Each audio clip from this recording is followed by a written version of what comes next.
Cedric. I own a company called Zenware with 3 other guys. We started in 2009, so yes, we are still a startup. One of the things that I think a lot of times, if you've ever read The Lean Startup, is you're growing your business, you reach a point where you have to start over. And a lot of times, how many of you guys are brand new business owners or started your own business? So like 80% of the people here. Does it ever feel like this? Yeah. Growing your business is a lot of fun. I mean, you have this great idea, you're excited to hit the market, but sometimes it feels like you're growing step by step, and every step is extremely painful.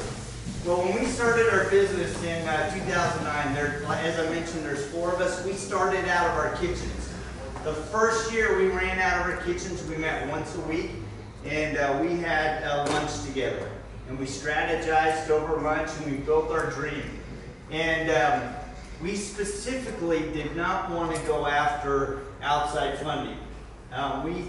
We had been through that process with another software company, and it happened 3 times, and it seemed like every time we lost a little bit of our soul and our direction. So we said, you know what, we're going to bootstrap this if it kills us. And so fortunately we had 4 very supportive wives and families, and we built the dream. And the dream was to build a software company funded by custom app development. So at the core, about 80% of our business is custom software development. People come to us with an idea, and we take that idea from idea to finished product. And so yes, there is an app for that. We built, most recently we built the Ron Spomer app, which is an Android application that goes out, and it's for hunters. They can go out in the middle of nowhere, track their hunt, their GPS location of where they killed it. They can share that information. It has training videos and tutorials, a really fun application. We also did, a couple years ago, a knitting app of all things. I had a lady come to me and say, hey, we'd like to build a knitting app. I'm like, what, a knitting app? What are you talking about? She goes, yeah. She goes, I would like to build an app that walks people through the knitting process, and so that I can also sell patterns to them. And so we built this really cool tool that allows them and instructs them through the knitting process, tracks their progress, gives them tips, and then they can share it on Razzle Dazzle, Facebook, etc. And it has in-app purchasing. So really cool. I mean, when she first came to me, I'm like, what are you talking about? Aren't all of your customers 80 to nearly dead? And she said, oh, no. She goes, our market is 18 to 26. There's been a big resurgence in the knitting and crochet market in the younger generation. So it was a really fun application to build. And the nice thing is it's built around an application that's tied to a really powerful cloud backend to manage all of the patterns and the artists and all that stuff. Even the bottom one is an application we developed to track inmates. So it has an RFID tag on their bracelet and an RFID tag on the wall. So as they walk by, they can scan the wall, record what they're doing, or when they're checking them out, they can check them out where they're going. Are they going to meds or going to the rec yard or whatever? So really cool application because we have full chain of custody for an inmate all the time. So we're working on really cool projects. But the real dream is that we wanted to create our own cloud software application. So we developed a product called Road Field Service. And what Road Field Service is, it is an application designed for any service industry. So this is this is what we solve. So just 4 weeks ago, I was on site in Tampa, and we were rolling out RotaFest to this location. They're processing 80 to 120 cars a day, and they were writing down, so every single car with the VIN number, so 16 digits of a VIN number. Try writing that down, making sure you have everything right down. So what we've done is we've built an application that allows us to scan the VIN using an Android or iPhone device, and it decodes the VIN, populates year, make, and model for them, and then all they have to do is add the services and who did it. So this pack of paper, stack of paper, 1 day's worth of work was taking a gal 2.5 to 3 hours to get into QuickBooks. We've reduced that to less than 20 minutes using our application, because what we've done is we have full, from here it comes into our command center and then goes directly into QuickBooks. The nice thing about it is it was a lot of fun going out there, because when we were on site, literally, we were going into an ice cream shack. So let me see if I can show you here. Right here is a shack, their business shack. So they have one guy that checks in all of the cars, and he has no internet. So how do we do that? We brought in a Cradlepoint router and then created their own infrastructure so that he can walk 120 feet away from this little shack without having to bring in a hard line. So we solved the technology problem in a remote location using a Cradlepoint router, a cloud system, and a mobile application. And we've reduced their processing time from that stack of papers from 2 to 3 hours down to 20 minutes. So yes, they're very, very excited with this and happy. When we handed the Android app to the guy, it was fun. His name's Jesus. I started to show him, he goes, no, just give it to me. Within 3 minutes, he was scanning cars by himself. So the learning time to use our software was really fun to see. The biggest challenge, though, that we found is that as we're rolling out the software, is that our biggest competition, not only prior to the sale and after the sale, is old processes. Oh, I'm so used to that old piece of paper. Well, let me email that to you. So one of my customers said, oh, we have to print off an invoice for every single one of our customers. I go, why? Because that's the way we've always done it. I'm like, let's just email that to them. So right from their Android device, we can email them the invoice as soon as the work's done. Which is a lot of fun, because not only have we improved and increased the process from getting a work order into the system and into the back end, we've also provided the opportunity to increase the collection time for that service. The other thing that we solved is the challenge of double billing. Because what they were doing was they were writing down those cars, and they might get the same car come back in the second day for the same service. Well, that's a problem, right? But there might be a justification from a manager that said, I want you to redo that because I have a customer waiting for it, so let's do that new car prep again. And so we've been able to justify or eliminate double billing, which has been a huge thing for them. The nice thing about it is when we first started building our software, we landed McDowell's. How many of you guys have ever used McDowell's? McDowell's is a phenomenal company. They do two things. They do paintless dent repair, so if you get a ding in your door, they can pull that out with having to repaint your car for about $100 to $200. Huge savings, great service. But they also do furniture repair. What we learned in the process of developing with them was that the service process was exactly the same. That you get a customer, they request a service, you provide an estimate, you convert that estimate from an estimate to work order, and then the work order becomes the invoice. Exactly the same process, just a different product. So what we've done in our software is we've enabled the ability to turn off automotive and turn on properties, or turn off properties and turn on fixed assets. So currently we're supporting multiple industries in the service sector. So locally we have Oppenheimer Development Company. They're managing all of their property repairs and management. Comfort Source is an HVAC company. They're dispatching work, doing installs and repairs on AC equipment. OFR Moving Services. The one that kind of caught me off guard was the specialty construction guys. What they do is they dispatch flaggers on the side of the road. And so what we've been able to do is make an assignment to work for somebody to show up on site, and then they have to respond via text whether or not they accept that assignment. So we have full accountability, and they know what they're planning for as far as resources on site.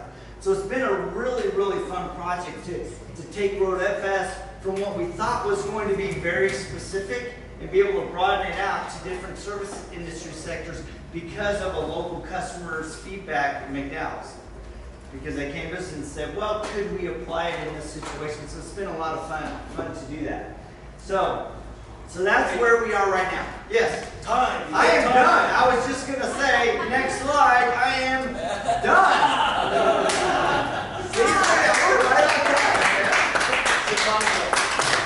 Any questions? What questions do you have? Yeah. Jody, when you're talking about the different areas that you're heading to, the group of 4 of you, are you having conversations about how not to dilute your brand, or what are your concerns about getting so varied that you've lost kind of your specific focus that you set out? Yeah, that's probably one of the biggest challenges with us being so diverse. So what we've done is all of our custom software development is focused on the needs of a customer. RoadFS right now is specifically focused on a service industry sector, and we're focusing on 3 service industries. Automotive reconditioning, and to give you an idea, that one dealer does $50 million a year washing cars. Washing cars. So we're focused very heavily on RoadFS and the automotive reconditioning, auto detailing. And then we have really good customers in the property management space and also the moving space. So we're specifically taking RoadFS into those specific markets. So, yeah, Jeff. Yeah, so it's really hard. Very few people can do what you've done in terms of running a consulting, outsourced shop, and then actually building your own thing. Like most people, a lot of people try that and fail, right? So can you talk a little bit about how you've been able to do that and make progress on your own stuff without getting derailed by client work? Yeah, that's probably the biggest challenge that we have, is how do we advance our product while meeting current customer needs? And what we've done is somebody once told me that you could never put custom software development on retainer. So a lot of our custom software development projects, they're on long-term development projects with us. So I know that I can plan for one customer, he has 160 hours. Well, the profit or the margin from that, we reinvest into our product all the time. So what I've done is, 2 years ago, I had 1 guy, now I have 2 guys dedicated to the product team. And as we grow, I add a 3rd and 4th, and we diminish the amount of custom software development that we have to do. So those guys are 100% on the product. I have 2 guys 100% on the product right now. So, which that really helps keeping us on task, focused on market, and developing the features that are needed in the software. How did you get your app to talk with QuickBooks? You have to get... Yeah, QuickBooks is a fun little tool, and it lets customers do things that they probably should not have to or be able to do. So we use the QuickBooks Web Connector and talk to that directly. And we also do, another thing is we allow the work orders to come into our command center, the RoadFS command center, where they can review them before they go over, so we can batch invoice, or we can have them go directly into QuickBooks, Sage, or Intact online. So, yeah, that QuickBooks is a fun beast. So, but yeah, we got our talent around it, so it's good. Yeah. Have you find any problems with the name of the app applied to different services? Because road makes a lot of sense for an automotive or cars, but you take it to landscaping, probably. That's a great question, and this is the genesis of the name of the product. Every single service company has guys on the road. So when we're talking about mobilize your team on the road, or get your guys on the road. So we're using that road field service to reduce what they call windshield time, the amount of time that I dispatch and have the guys driving around. The that we're using that as one of the taglines that we're using is keep your guys on the road and manage your customers. So, yeah, and one of the things that we're probably going to do is, so our name is RoadFS, Road Field Service. We're probably over time going to put automotive or HVAC underneath it as a tagline to differentiate. Because one of the things that I can see happening is that we're probably going to have to build for specific markets at some point. Right now we can turn that all on and off, but right now we haven't had to deal with that yet. So yeah. Are you actively seeking new industries, or are you just focusing on the ones that you've already got clients with? Right now we're focusing with RoadFS, we're focusing on primarily on three. We're the automotive, the property management, and the moving companies, because we're getting some pretty good inroads in those markets. So not looking to diversify out further?